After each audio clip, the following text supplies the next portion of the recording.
창세기 13장에 아주 흥미로운 이야기가 나옵니다. 하나님께서 아브라함에게 나타나셔서는 동서남북을 바라보래요. 그래서 그날 아브라함에게는 매일 밟던 땅이고 매일 보던 땅이고 매일 살던 일상이었지만 하늘이 열리고 하나님의 시공간이 아브라함에게 임했을 때 전혀 다른 그런 세상이 됐습니다. 그래서 아브라함이 보는 것을 다 하나님이 주시고 밟는 것을 다 유업으로 받게 되는 뭔가 영적인 것이 일어나는 그런 모먼트가 있는 거죠. 그래서 사실은 제 안에 있는 갈망은 매일매일의 삶이 다 이런 영적인 시간이 됐으면 좋겠다는 갈망이에요. 제가 미국에서 돌아와서 원래는 이제 선교사로 나가려고 준비를 하고 있었는데 그 기도하는 가운데 이런 카이로스의 모먼트가 있었어요. 그 말씀은 이렇게 정말 귀로 들리는 것처럼 명확하고 또렷또렷한, 저는 하나님이 그런 식으로 말씀할 수도 있다는 걸 한 번도 생각을 못했어요. 제가 자라났던 그런 신앙 백그라운드가 아주 보수적인 데서 자라났기 때문에 한 번도 생각을 못했는데 하나님께서 초자연적으로 말씀하시면서 저의 데스티니에 대한 말씀을 하셨어요.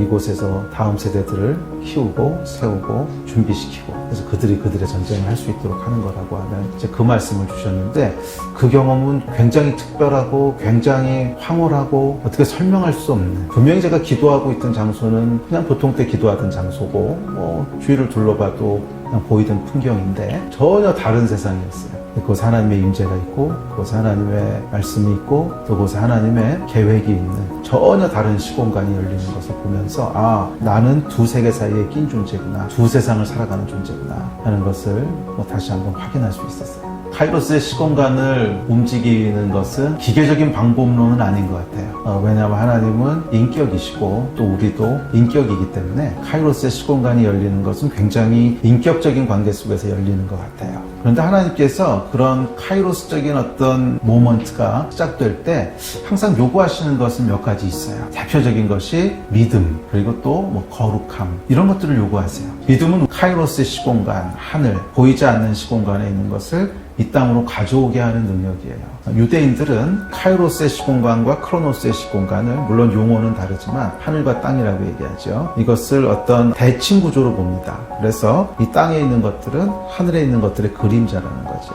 그림자를 옮기려면 본체를 옮겨야죠. 그래서 믿음은 하늘에 있는 본체를 움직이는 거예요. 그러면 그림자는 따라서 움직이겠죠. 이것이 믿음입니다. 그래서 예수께서는 겨자씨만한 믿음이 있어도 산을 옮길 수 있다는 거예요. 그것은 카이로스 시공간에서 뭔가를 일으킨다는 거죠. 그래서 이 땅에 산이 움직이는 역사가 일어나게 됩니다. 혹시 여러분 가운데도 이런 저항할 수 없고 어떻게 해결할 수 없는 그런 인생의 산을 만나신 분이 있다면 그 산을 움직이려고 그러지 마시고 하늘을 움직이시려고 시도하십시오. 기도 가운데 특별히 믿음의 기도로 하늘을 움직일 때 산은 움직여질 줄 믿습니다. 제 간증을 하나 짧게 나누죠. 제가 이제 박사학위 논문을 쓸 때 논문에 문제가 좀 있었어요. 그 오류를 저만 알고 있는 상태였어요. 지도교수도 모르고 아무도 모르고, 그래서 그냥 지나가면 아무도 모르는. 또 어느 아침에 성령께서 제 안에 큰 부담을 주셨어요. 흰옷 입은 백성이라고 하는 말씀이 그날 본문이었는데, 근데 성령께서 어떤 그림 하나를 떠올려 주시면서 이런 하얀색 와이셔츠에 잉크 하나가 딱 떨어지는 그림을 보여주시면서, 봐라, 흰옷은 작은 점이 있어도 잘 보이지 않니? 나는 그리스도인이 죄에 대해서 이렇기를 원한다, 그렇게 말씀하셨어요. 그래서 제가 지도교수를 찾아가서 이실직고를 다 했어요. 사실은 오류가 있는 거라고. 그러고는 사실은 저는 그냥 졸업을 포기했어요. 도저히 해결할 수 없는 오류였기 때문에. 며칠 있다가 밤에 꿈을 꾸는데 도저히 해결할 수 없는 문제를 꿈에서 해결을 한 거예요. 일어났는데 그대로 기억이 나요. 그래서 이렇게 써봤어요. 꿈에서 본 거를. 그랬더니 그게 정말 맞는 거였어요. 그리고 그 방법은 나중에 이제 졸업을 할 때 논문을 다시 발표하면서 많은 교수들이 물어봤어요. 정말 기가 막힌 방법으로 문제를 해결했는데 그건 도대체 어떻게 찾았냐고. 그 얘기는 뭐냐면 사람의 방법으로는 찾을 수 있는 게 아니었어요.